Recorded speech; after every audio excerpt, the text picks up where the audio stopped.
Ilikuwa ni siku ya harusi, na siku ambayo inatakiwa iwe ni siku bora sana kwa watu wanaopendanana, yani wanandoa ambao wanakwenda kufunga harusi. Watu wakawa wanawashangilia na nini, na huyu mwanamke alikuwa na furaha sana kwa sababu alikuwa anakwenda kuolewa na kijana ambaye anatoka kwenye familia ya kitajiri, na alikuwa na furaha kuu kinoma. Lakini muda huo ghafla kuna mwanamke mmoja akatokea, ameshika dumu la petroli bwana.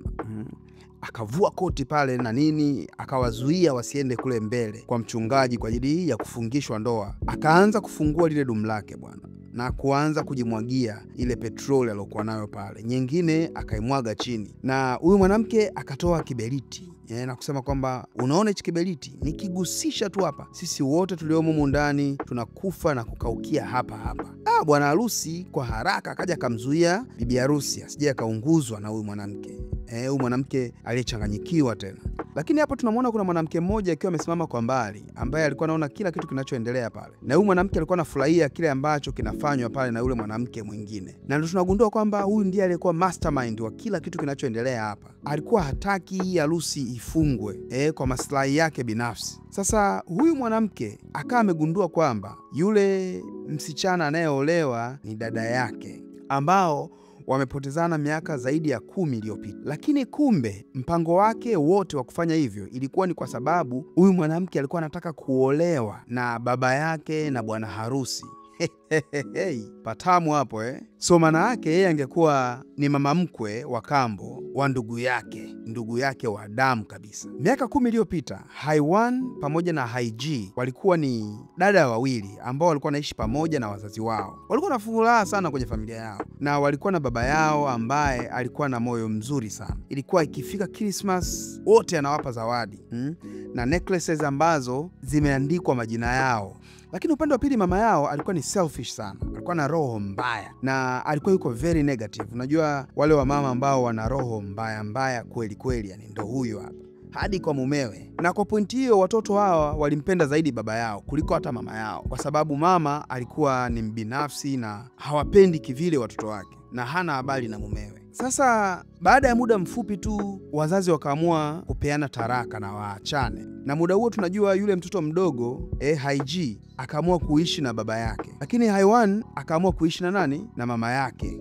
Lakini ulipofika muda wa kuachana yani kila mmoja aende na yule atakayeenda naye, Haiwan akagoma, akakimbia kwenda kwa baba yake na kumuomba baba yake aishi naye yeye, kwa sababu alikuwa anajua kwamba baba yake anatolewa kwenye maisha yake na asingeishi maisha ya kufurahia. Na pale wakaanza kubishana. Haiji akawa amekasirika sana, Haiji ambaye ndo mdogo. Sasa wanavyobishana pale, baadaye tunamuona Haiwan akaenda kumnongoneza Haiji, yani mdogo wake. Sasa basi mdogo wake akaamua kumfuata mama yake, so kila mmoja akawa ameenda kwake. Wamebadilishana sasa, kwa sababu Haiwan alitakiwa aende na mama yake na Haiji itakiwa abaki na baba yake. Sasa hivi wamebadilishana yani. So Haiwan anabaki na baba na Haiji anaenda na mama yake.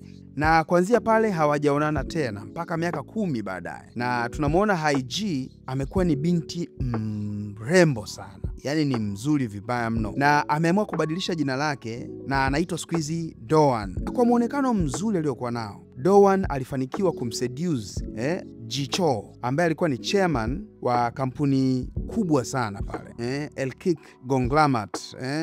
Sasa Doan akajifanya kwamba ni mjamzito. Kumbukeni Doan ndo Haiji, na akarekodi video ya wao wawili, yeye na mpenzi wake ambaye ni Jicho. Sasa siku hiyo bwana Jicho alivyolala kwa siri yule binti akapost ile video yao ili tu watu waone kwamba yuko kwenye mahusiano na mzee baba. Lakini kumbuka, kumbe huyu baba alikuwa na familia yake mwanangu na alikuwa na mke na watoto na vitu kama hizo. Siku hiyo alikuwa ameshuka kwenye ndege tu anatoka airport. Waandishi wa habari wakawa wamejaa sana pale, kwa sababu alikuwa ni tajiri na anajulikana sana, ana kampuni kubwa mno. Wanakuja kumuuliza maswali kibao. Akaamua kumpigia Doan, lakini Doan akaanza kulia, akasema kwamba mimi sikutarajia, ilikuja ilijiposti tu yenyewe bahati mbaya.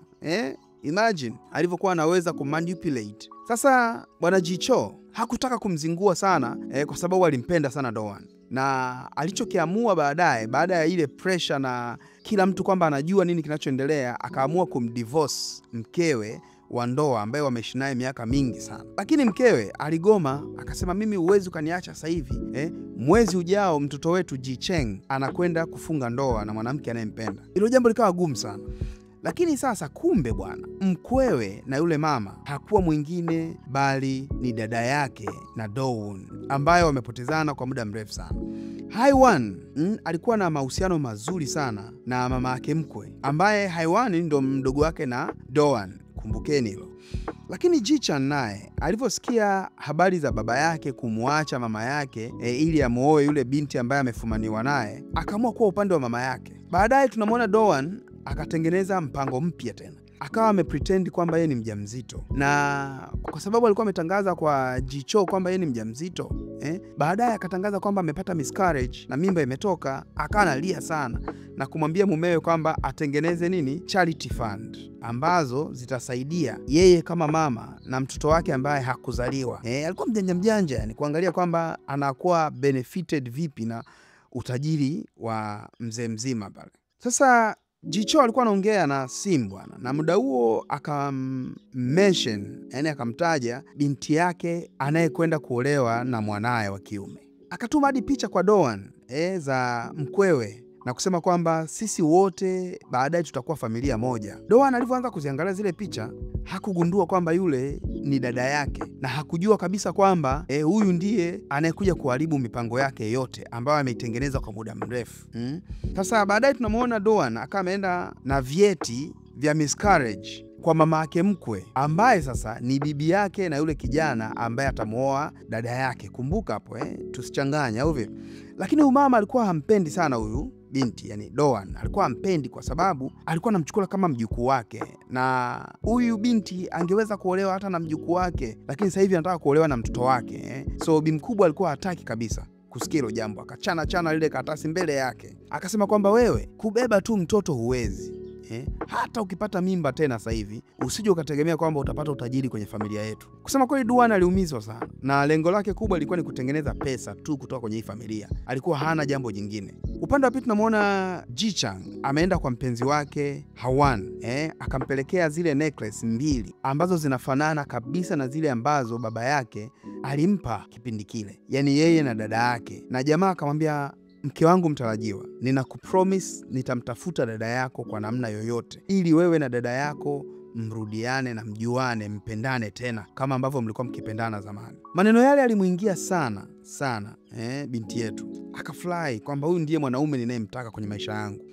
Akasema natamani kweli nimuone dada yangu, na misunderstandings zote ambazo tulikuwa nazo miaka yote hizo tusameheane mimi na dada yangu. Wazazi wetu na makosa yao ni juu yao. Lakini muda huo kulikuwa ni anniversary ya kifo cha mama yake na huyu binti, mama yake wa kambo, yani mama yake na Haiwan. Sasa yeye akaamua kumchukua mpenzi wake Jichang, wakaenda wote kwa ajili ya kwenda kutoa heshima kwenye maadhimisho hayo ya kifo cha mama yake wa kambo aliyekuwa amempenda sana. Akakumbuka mambo mengi sana. Miaka ya nyuma iliyopita, mama yake wa kambo pamoja na baba yake walionana kwa mtu ambaye anamachisha watu, yani wale wanaosaidia watu kutafuta wapenzi. Na huyu mama kipindi hicho alikuwa na mtoto wake wa kiume, na huyu mtoto wake wa kiume alikuwa anampenda sana binti yetu. Lakini pia walikuwa wanazinguana, unajua na wakizinguana, baba yao akiwa hayupo, mama yake na yule kijana alikuwa anamkingia sana mgongo mtoto wake yule wa kiume. Na sasa kumbe Haiwan alikuwa na pretend kuonyesha kwamba huyu mama alimpenda, na sasa amefariki, akawa anayaweka yale maumivu yake moyoni kulinda baba yake asije akajua. Sasa bwana, Haiwan akaamua kuanza kufanya uchunguzi wa kuchepuka kwa baba yake mkwe. Kumbuka baba yake mkwe alichepuka na ikawa iko kwenye taarifa ya habari kila sehemu. Na mwanasheria akamwambia kwamba LK Group imefanya donation kubwa sana na imetuma karibu mabilioni ya pesa kwenye sehemu za kusaidia, yani kwenye charities, kwenye vituo vya watoto yatima na mambo kama hayo. Na hiyo yote ilikuwa iko managed na Dawn ambaye ndo dada yake huyu mdogo wake, na hawajuani bado. Haiwan hakutamani kabisa huyu mwanamke awe mama yake mkwe, kwa sababu huyu mwanamke amekuwa anafanya vitendo vya ajabu sana. Sasa hakumtamani hata kidogo awe mama mkwe wake, na asijue kwamba Dawn ni dada yake kabisa, kwa sababu Dawn, kumbuka, alibadilisha jina na akamwambia mwanasheria, tafadhali naomba haya mambo uyaweke confidential, yasitoke kwenye public, na mimi nikishapata taarifa za kutosha nitadili naye huyu mwanamke. asije akaja karibu familia kwa sababu ya tamaa zake za mali. Sasa Doan na yeye alikuwa anatamani sana kuonana na mkwewe yani ambaye anakwenda kuolewa na mtoto wa mpenzi wake ambaye anakwenda kuwa mume wake sasa. Lakini upande wa pili tunamwona Haiwan alikuwa anatamani sana kumzalia mumewe mtoto haraka iwezekanavyo pale tu atakavyofunga ndoa, na kama akimzalia maana yake atakuwa ni kizuizi kikubwa sana cha Doan kutengeneza pesa. Sasa kabla ya Ji-chol kuwaweka pamoja ili wajuane hawa wawili, Doan akaamua kwenda kuendesha gari yake na kwenda kuigonga gari ya Haiwan, na hawa madada wawili wakaonana tena bila kujua kwamba wao ni mtu na dada yake. Doan alijua kabisa kwamba Haiwan alikuwa yuko desperate ili awe mkwewe na atengeneze pesa. Alikuwa naye anajua kwamba mdogo wake naye yupo kwenye mission kama aliyokuwepo yeye, na hawajajuana bado hapo. Na akaamua kuficha siri yake kwa sababu alifanya lile kwa makusudi. So akajifanya kwamba ni mwema pale nini, na baadaye wakabadilishana namba za simu pale bwana. Upande wa pili, Haiwan alikuwa ni manager wa art gallery, yani sehemu ya sanaa. Na siku hiyo alikuwa ana host mnada wa sanaa zile ambazo zilikuwa pale kwenye gallery. Doan akaweka bid ya milioni 350 ili aweze kununua painting moja, yani ile michoro kati ya ile michoro iliyopo mingi pale anunue mchoro mmoja tu. Haiwan alishangaa sana na alikuwa surprised kumuona huyu mwanamke amekuja tena hadi huku. Basi wakaamua kukaa sehemu na kwenda kuongea bwana. Siku inayofuata wakaenda kuonana kwenye bar na wakawa wanaongea pale kwenye bar. Doan akawa amegundua kitu, ameona necklace aliyokuwa amevaa Haiwan shingoni kwake, na ile ndio ilikuwa ile zawadi ambayo yeye alipewa na baba yao wakiwa watoto. Akakumbuka hiyo kumbukumbu walipewa kipindi cha Christmas, na Haiwan alikuwa na miaka 9. Details zote kwenye ile cheni zilikuwa zina match kila kitu. Doan akawa amegundua kwamba Haiwan ni dada yake wa damu na hakukubaliana na hilo. Hasira na mawazo mengi yakamjia kichwani mwake. Isingekuwa kwamba Haiwan amemwibia baba yake kipindi kile, kwa sababu kumbuka Haiwan alimnongoneza kitu alafu Haiwan akaondoka na baba yake na yeye Doan akabaki na mama yake. Akaanza kujisemesha pale kwamba asingekuwa huyu mimi nisingekuwa hapa kuharibu familia za watu. Sasa hivi labda na mimi ningekuwa na furaha kuishi na baba yangu, na sasa anataka kuwa mkwe wangu, siwezi kukubali. Bifu kubwa likaanza kutengenezwa pale. Sasa Haiwan akiwa ofisini kwake kule, kumbuka yule mwanamke alinunua painting kubwa sana ya bei kubwa. Haiwan asijue kwamba yule ni dada yake. Akawa na arrange ili waweze kufanya delivery ya kupeleka ile painting kwa dada yake, yani kwa Doan. Akati anafanya hiyo mipango ya kuweza kutuma hiyo picha, Haiwan akawa amegundua kwamba Doan ni yule mwanamke ambaye anakwenda kuolewa na baba yake mkwe. Akashtuka sana. Akamwambia secretary kwamba tafadhali naomba mpigie yule ambaye tumemwagiza apeleke mzigo, alete huo painting haraka iwezekanavyo, na kumwambia mtu wa finance kwamba rudisha hiyo hela ambayo dada amenunua painting haraka iwezekanavyo. Haraka akakimbia na kuingia kwenye gari yake kwenda kumtafuta Doan. Lakini upande wa pili sasa, Doan alikuwa hana uhakika kwamba anaweza kuonana tena na nani, na Haiwan alikuwa hataki hata kidogo. Haiwan akawa anampigia simu, halo. Huyu mwanamke hapokei hata kidogo. Haiwan alivyoona simu zinapigwa nyingi sana, aliogopa kwa sababu alikuwa amejua kabisa kwamba Haiwan amegundua kwamba Doan ni dada yake. Sasa Doan akawa anaogopa kushika simu bwana. Lakini baadaye akapokea simu ili wakaonane, wakakutana bwana. Na walivyokutana, Haiwan akaenda moja kwa moja straight kumwambia kwamba wewe kwa nini unaharibu mahusiano ya baba mkwe wangu na mama mkwe wangu? Na Doan alivyogundua kwamba haongelei yale mambo aliyokuwa nahisi yeye ya kujua kwamba yeye ni dada mtu, kwa haraka akakaa vizuri sasa. Akakaa straight, akaamua kumvaa dada yake. Akamwambia acha ujinga wewe mpuzi, nimempenda mwenyewe na yeye kanipenda, mambo ya wewe kuingilia hayakuhusu. Akainuka na kuanza kuondoka. Na hapo hao wawili wakawa wametangaza vita kati yao, yani vita ni vita mura. Sasa imagine madada wawili wanao share baba na mama, sasa wamekuwa ni maadui wakubwa. Na Doan alivyorudi kwake aliumia sana. Akasema hili jambo tutalifanyaje? Huyu amekuja kuniharibia maisha yangu.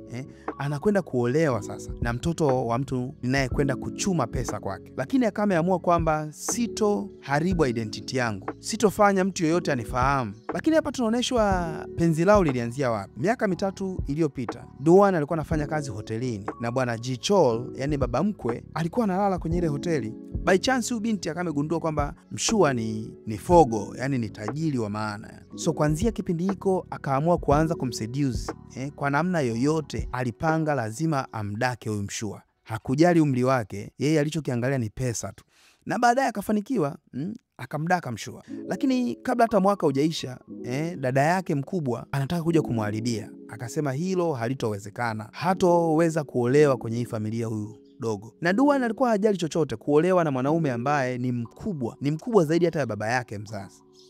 Sasa akawa ameamua kwa namna yoyote hawezi kukubali hiyo ndoa ifanikiwe. Siku moja jioni akawa amechukua kipochi chenye simu nyingi sana mle ndani. Akatoa simu moja na kumpigia mwanamke mmoja ambaye ameplan amtumie na kumlipa kwa ajili ya kuharibu ile ndoa ya dada yake na mtoto wa mumewe. Sio mumewe bado, lakini ni mwanaume wake tuseme. Na Duan akawa amejificha kwenye kona sehemu akiangalia kile kitakachokwenda kutokea. Sasa bibi harusi na bwana harusi walivyotokea, Kinja ndio yule mwanamke aliyetumwa kwa ajili ya kazi maalum, akatokea bwana mbele yao, akawazuia na kutoa dumu lake la petroli na kuanza kujimwagia na kumwaga kila sehemu kwenye ule ukumbi, akitishia kwamba atawasha moto, na akatoa kiberiti na kusema kwamba tutakufa wote hapa. Jichang akakimbia haraka na kusogea mbele ya bibi harusi, na wageni waalikwa wote walishangaa, wakashtushwa na kile ambacho kinakwenda kutokea pale. Lakini Doan alikuwa mbali, anafurahia tu yeye kwa sababu alikuwa anajua kabisa kwamba mpango wake unakaribia kufanikiwa, kuharibu hii ndoa isitokee. Kinja akana ana point ule moto kwa Haiwan na kusema kwamba huyu mwanamke hana aibu, yuko hapa kwa sababu ya tamaa tu, na amekuja kuiba mwanaume wa mtu. Kuna jamaa kama ametokea pale kwa ajili ya kuzuia kile kinachoendelea pale, na hilo likamfanya Kinja akasirike zaidi. Lakini mume mtu akawa amegundua kwamba hapa hamna petroli hapa. Jicheng akapokonya kile kiberiti na kukirushia kwenye ile petroli ambayo mwanamke amekuwa akijifanya ni petroli. Watu wakaogopa kweli kweli, wakijua kwamba moto utatokea, lakini moto haukutokea, na yule mwanamke akawa amerudi nyuma. Jicheng akamwambia kwamba hakuna petroli hapa, mimi nimeiangalia na harufu yake ilikuwa hainuki hata petroli. Huyu alikuja tu kututishia, mpuzi kabisa huyo. Basi wasaidizi wakaja pale na kumchukua Kinja na kuondoka naye pale, na Doan akawa amemind sana upande wa pili, na mambo ya harusi yakaendelea kama kawaida. Ingawa bibi harusi alikuwa na huzuni sana sulani kwake, na Doan akawa amekasirika mno baada ya kushindwa kuharibu ile ndoa. Baadaye akati anataka kutoka, akaanguka kwa kijana mmoja hivi. Yule kijana akamsaidia, na kijana akati anamsaidia Doan akajikuta amefell in love na Doan. Doan akajitoa pale mikono na kusepa moja kwa moja kuingia kwenye gari yake, akaanza kulia akiwa kwenye gari yake. Alilia kweli kweli, na akaanza kukumbuka yale yaliyotokea miaka 10 iliyopita. Alikuwa anatamani sana yeye kuishi na baba yake, lakini dada yake sasa akamwibia chance ya kuishi na baba yake. So tangia kipindi kile amesafa sana kuishi na mama yake, kwa sababu mama yake ilikuwa ni kama anaishi kuzimu yani, kwa sababu ya Haiwan dada yake. Lakini upande wa pili, Haiwan pamoja na Jichang walikuwa wameshamaliza kufunga ndoa yao na wako safarini, wanaenda kwenye honeymoon. Lakini muda huo bibi yake na bwana harusi akawapigia simu na huyu bibi alikuwa hajawahi kumpenda Haiwan hata mara moja, lakini kwa sababu ya lile lililotokea, Haiwan akaamua kuchukua full responsibility. Na hapo tunamwona Haiwan anakumbuka siku ya kwanza kabisa Jicheng amemmeta nyumbani kwao. Bibi alimtreat vibaya sana Haiwan. Walivyoonana tu, kitu cha kwanza akamwambia, sikiliza, hebu achama mdomo wako nikuangalie meno yako. Meno yako masafi, unapiga mswaki kweli wewe? Kitu ambacho hata Jichang mwenyewe hakujisikia vizuri kabisa. Na bibi akasema kwamba wewe ni masikini mbwa wa kutupwa. Na akaongea maneno hayo mbele ya kila mtu yanayekuwepo pale. Na Haiwan aliona aibu sana. Akaamua tu kukaa kimya. Hata lile lililotokea kwenye harusi, bibi mtu akamlaumu Haiwan kwenye kila kitu kilichotokea. Lakini Haiwan akamwambia, bibi, naomba unisamehe na ninakuahidi siku moja nitakufanyia jambo jema na utanipenda tu. Basi siku inayofuata asubuhi na mapema akaandaa breakfast kwa ajili ya bibi. Hakutengeneza chakula ambacho bibi yake alikuwa anakipenda. Bibi mtu sasa, bibi mkwe tuseme. Bibi mkwe akapiga meza kwa hasira na kuondoka, kuacha kile chakula cha Haiwan. Oya, ni patamu hapo, umetoka tu kuolewa, familia inaanza kukuchukia. Kudadadeki. Lakini bibi akamwambia, kwa adhabu yako utaenda kuogesha mbwa. Haiwan alikuwa anaogopa sana mbwa. Alivyoona mbwa hadi akaanguka chini. Bibi akiwa pembeni akamcheka sana na kumdharau. Usiku akiwa amelala sasa, Haiwan akashtuka kuona kuna mtu ameingia ndani kwao na amevaa mask. Huyo mtu bwana, huyo mwanamke aliyokuwa ameingia mle ndani akaanza kumkaba bwana. Yeye anashtuka na kumuita mumewe, na yule mwanamke akawa ametoa ile mask usoni kwake, na Haiwan akawa amegundua kwamba alikuwa ni Dowan. Ghafla Haiwan akashtuka, kumbe bwana alikuwa ndotoni. Lile jambo lilimshtua sana na lilimfanya awe na mawazo mazito sana usiku ule. Akasema, kwa nini tangu nimeonana na yule mwanamke nimekuwa siko sawa? Sasa asubuhi yake akati anaji-inspect na kujiangalia, ghafla message ikaingia kwenye simu yake. Kuna mtu akamwambia kwamba mimi ni Haiji. Kumbukeni Haiji ndiye Dowan, yani dada yake. Yeye anamjua kwa jina la Haiji, sio Dowan. Kwenye message akasema, mimi naitwa Haiji na ninaomba tuonane. Alishtuka sana na alikuwa anatamani kuonana na mdogo wake, lakini pia alikuwa na hofu. Haiwan akamwambia, sikiliza, naomba unitumie picha yako ili niweze kuamini kwamba ndio wewe Haiji mdogo wangu. Lakini yule aliyotuma message hakutaka kutuma picha yake. Akatuma picha ya ule mdoli akati wadogo kabisa. Akatuma na ile necklace ambayo walipewa na baba yao wakiwa wadogo kabisa, miaka 11 iliyopita.